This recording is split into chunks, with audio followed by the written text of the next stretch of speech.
గ్రంథం నుండి తెలియపరచాలని మీకు అందరికీ తెలిసిన వచనమే నేను అనుకుంటున్నాను. మత్తయి సువార్త 7వ అధ్యాయం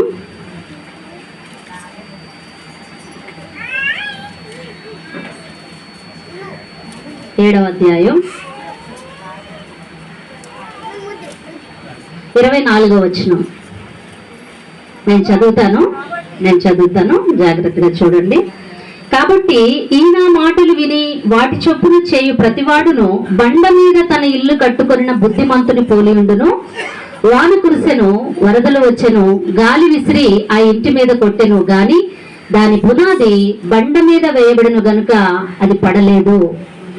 మరియు ఈయన మాటలు విని వాటి చొప్పున చేయని ప్రతివాడు ఇసుక మీద తన ఇల్లు కట్టుకొనిన బుద్ధిహీనుని పోలి ఉండును.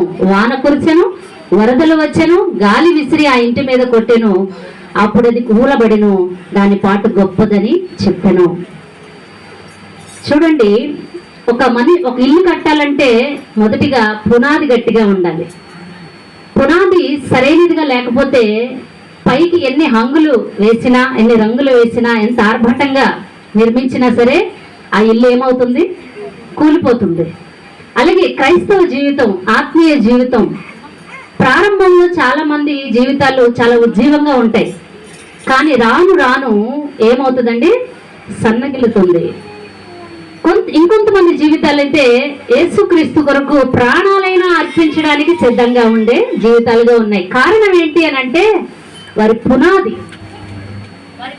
బలంగా ఉంది కాబట్టి యేసు కొరకు ప్రాణం అర్పించడానికైనా సిద్ధపడే వారిగా కొంతమంది ఉన్నారు.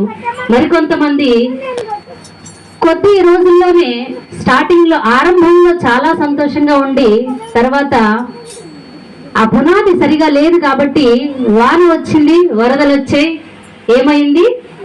కూలిపోయింది. ఈరోజు ఈ సంఘస్థులకి నేను చెప్తున్న మాట ఏంటంటే దేవునిలో ఎల్లప్పుడూ స్థిరంగా ఉండాలి. క్రైస్తవ జీవితం అంటే పూలబాట కాదు.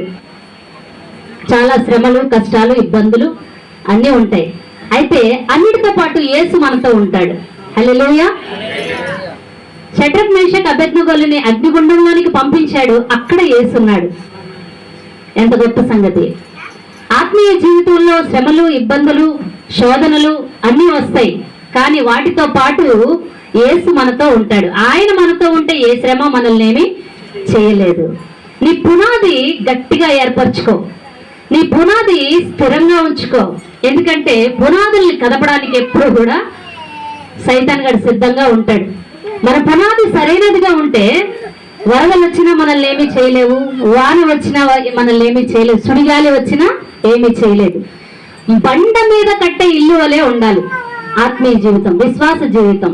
ఎలా ఉండాలి?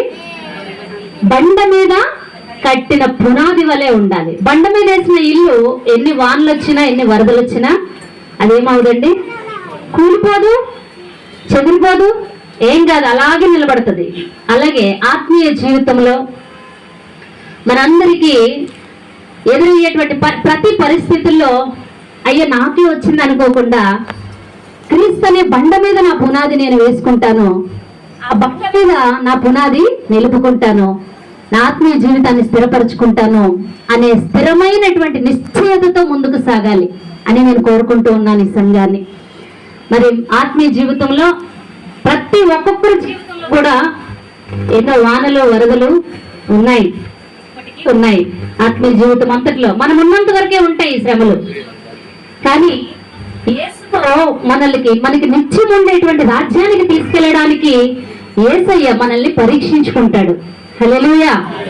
ఆ పరీక్షలన్నిటిలో కూడా నువ్వు నిలిచిన వ్యక్తిగా నువ్వు ఉండాలని దేవుడు కోరుతాడు. తప్పంటారా?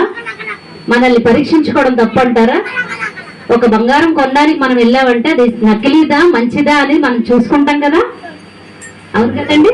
అలాగే ఈ బంగారాలన్నీ కూడా నన్ను ప్రేమించేవా, నేను ఇచ్చే వాటిని ప్రేమించేవా అని కూడా దేవుడు చూసుకుంటాడు. కాబట్టి యేసును ప్రేమించే వారిగా ఉందాం, యేసు కొరకు నిలబడే వారిగా ఉందాం. బండ మీద మన పునాది వేసుకుందాం, ఊరికి ఇసుక మీద వేసుకో. ఈ ఇహలోక సంబంధమైన ఆశ్చర్య కార్యాలు, సూచక కార్యాలు వాటి కొరకు కాక నిత్యముండే రాజ్యం కొరకు వెంబడిద్దాం యేసుని. మన కోసం ప్రాణం పెట్టిన యేసుని ప్రేమిద్దాం. మన జీవితాల్లో అటువంటి మహాకృప దేవుడు ఇవ్వాలని, శ్రమలలో నిలిచే సంఘంగా ఈ సంఘం ఉండాలని నేను కోరుకుంటూ ఉన్నాను. దేవుని రాజ్యానికి సిద్ధపడే సంఘంగా ఉండాలని ఆశిస్తూ ఉన్నాను. మీరు కూడా అదే ఆశతో నడవండి. వేటి పెట్టిన ఇహలోక సంబంధమైన వాటిని వెంబడించి యేసునందుకు వస్తే నీకేమీ దొరకదు. గాని తన ప్రాణాన్ని పోగొట్టుకునేవాడు ఏమవుతాడట? రక్షించుకుంటాడట. తన ప్రాణాన్ని కాపాడుకోవాలనుకునేవాడు పోగొట్టుకుంటాడు. కాబట్టి ఈరోజు ఏ స్థాయిలో నీ విశ్వాసం ఉందో ఒక్కసారి పరీక్ష చేసుకుని ఈ నూతన సంవత్సరం నుండి మరింతగా విశ్వాసంలో అభివృద్ధి పొందాలని, దేవుని కొరకు శ్రమలలో, కష్టాలలో, శోధనలలో నిలిచే సంఘముగా ఉండాలని కోరుకుంటూ ఈ సంఘాన్ని ఆశీర్వదిస్తూ దీవిస్తూ ఉన్నాను దేవుని నామంలో. హల్లెలూయా. థ్యాంక్ యూ అండి.